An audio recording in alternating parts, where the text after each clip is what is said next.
आपने अपने बड़ों से कुछ कॉमन से सुपरस्टिशंस तो सुने होंगे, जैसे कि अगर कभी कोई बिल्ली रास्ता काट देती है तो हमें वहाँ पर कुछ देर के लिए रुक जाना चाहिए। इसके अलावा जैसे कि रात में अगर हम नेल्स काटते हैं तो वो अच्छा नहीं होता है, और भी न जाने कौन कौन से सुपरस्टिशंस हैं। तो इस वीडियो में हम जानेंगे इंडिया के कॉमन से सुपरस्टिशंस और उनके पीछे का साइंटिफिक रीजन। सबसे पहला सुपरस्टिशन है, if the cat crosses our path. ये बात आपने अपने घर वालों से ज़रूर सुनी होगी कि अगर तुम्हारा कभी कोई बिल्ली रास्ता काट देती है तो हम थोड़ी देर के लिए वहीं पर रुक जाना। तो ये माना जाता है कि अगर कोई बिल्ली रास्ता काट देती है तो हम जिस काम के लिए जाते हैं वो नहीं होगा। तो चलिए आज कोशिश करते हैं इसके पीछे का साइंटिफिक रीज़न जानने की। तो पहले मोस्टली लोग बैलगाड़ी या फिर पैदल जाते थे। पहले ज़्यादा डेवलपमेंट भी नहीं थी, तो ये लोग मोस्टली बैलगाड़ी से जंगल वाले एरियाज में से निकलते थे। और जंगल में प्रेजेंट होती थी बिग कैट्स, जैसे कि लायंस, लेपर्ड्स, कैट्स वगैरह, जिनकी आंखें रात में चमकने लगती थी।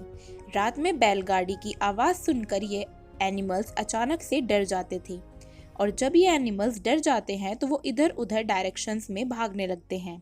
और इसी से बचने के लिए उन्होंने कहा कि आप थोड़ी देर के लिए रुक जाओ, उन्हें बिग कैट्स को क्रॉस करने दो, जो बुलक्स हैं उन्हें सेटल होने दो और फिर अपना रास्ता क्रॉस करो। तो इसका साइंटिफिक रीज़न यही है कि जो एनिमल एकदम से डर जाता था उसको थोड़ा टाइम देते हैं। आइए अब सेकंड सुपरस्टिशन की तरफ चलते हैं, जो है breaking the glass brings the bad luck.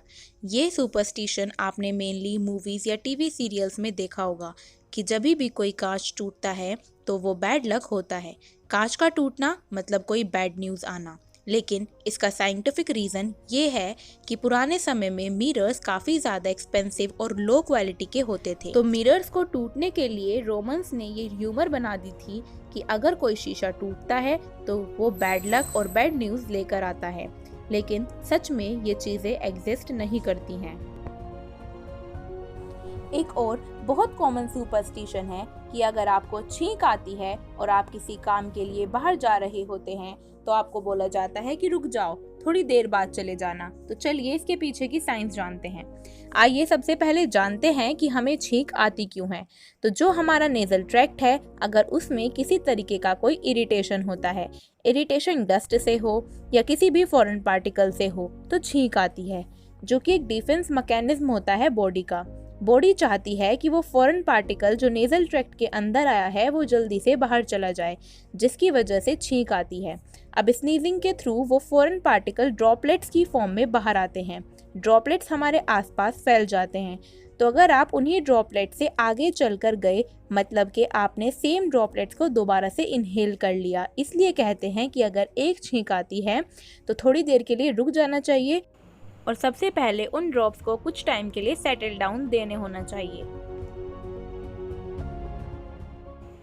So try to make your families understand the scientific reason behind these superstitions, और जहाँ तक हो सके इन चीज़ों को अपनी लाइफ में अवॉइड कीजिए, क्योंकि कभी ऐसा ना हो जाए कि आप इन सुपरस्टिशंस में आकर अपना कुछ ज़रूरी काम छोड़ दें।